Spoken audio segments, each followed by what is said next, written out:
Hey, what's up everybody? It's Bobby93 MacBoy, and today I'm going to be doing my overview, which is pretty much me talking about what happened at yesterday's WWDC 09 conference, and it was the Apple keynote.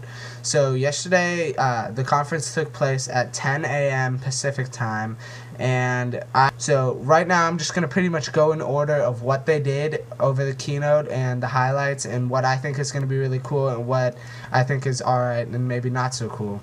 So let me start off. So the first thing they started talking about when the keynote, I have to get this under 10 minutes by the way, so this is going to be really hard, so you might see this in two parts.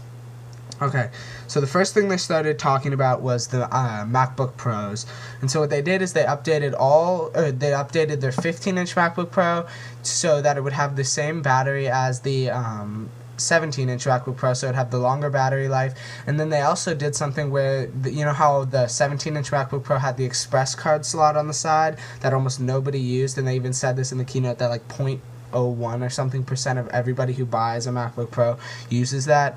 They changed that Expresscard slot to a SD card slot, so that's really cool. So it's pretty standard type of card, and that's going to be really helpful. So they put that into the 17 and the 15-inch MacBook Pro.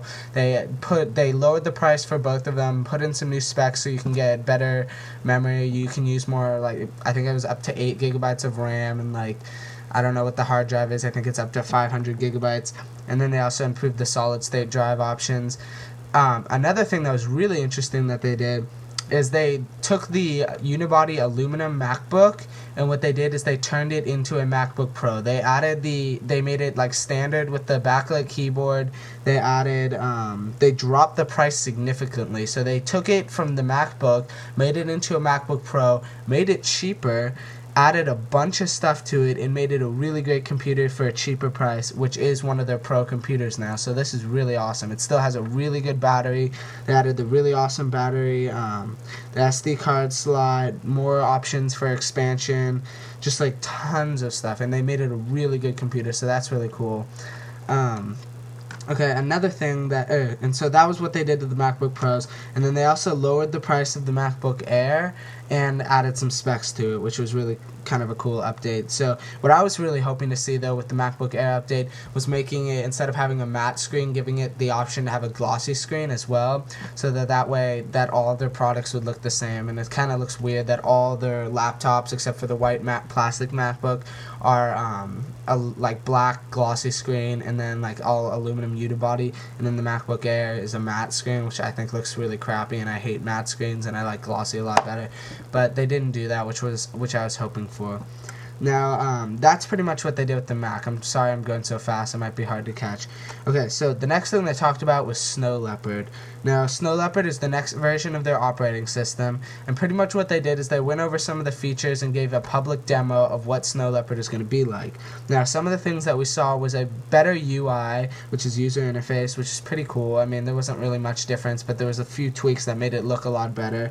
They did something called Expose Docs, which is the same thing as Expose. When you have like more than one window open, you can go like this and see all your windows, but they did it so that you can click and hold down on the Safari icon, and what it'll do is it'll open up an expose of all your Safari windows, and you can do that with all your applications, so that helps a lot. That's really cool.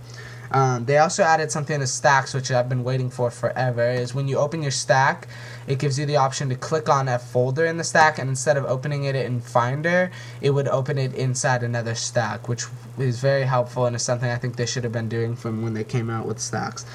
The big thing that they're really emphasizing with this new Snow Leopard is Quicktime X. Now what they did is they completely redid QuickTime, and what they did to it is they added or they pretty much just changed the user interface altogether. They made it a lot quicker, easier. You can edit videos within it. It's pretty much like QuickTime Pro, but better. It has a really sick icon. If you guys can find that online, it looks really cool, and they were emphasizing that for some reason, but it looks really cool. So that is Snow Leopard. This is, yeah, so as you guys can see, Snow Leopard. Oh, they also added Exchange support, so that's going to be really good for businesses, and I think that's the reason my dad hasn't gone for Mac. I don't know if you guys can see this. Let's see. Right here. this little Q right here, it's like silver Q, and it has like purple on the inside. That's the Quicktime X icon. It's going to be coming out in September, which is awesome because that's when I'm getting my new iMac. And so I'll probably wait until Snow Leopard comes out so I don't have to buy it separately. But it's really cheap. For everybody who has Leopard, it's only $30 to get Snow Leopard, which is amazing. And I know there's going to be a lot less people getting it illegally now because of the cheapness of this operating system, which I think is a really good move on Apple's part. So, like I said, it's $39 in September for Leopard users. And, oh, another thing that they did was really good. They made it so that the operating system takes up less space. So it's going to install 45% faster instead of taking forever to install the new operating system. And it's going to give you 6 gigabytes of hard drive back. So say your operating system takes up 10 gigabytes of your hard drive, this one will only take up 4, so that's really good, and it's going to give people some extra space, which I know is really needed. As you guys can see, I only have 10.9 gigabytes of free space right now, so I definitely am going to need to clean up my computer, and I'm looking forward to getting Snow Leopard. So that is pretty much Snow Leopard. This was their big announcement, which they didn't do until the very, very, very end of the conference.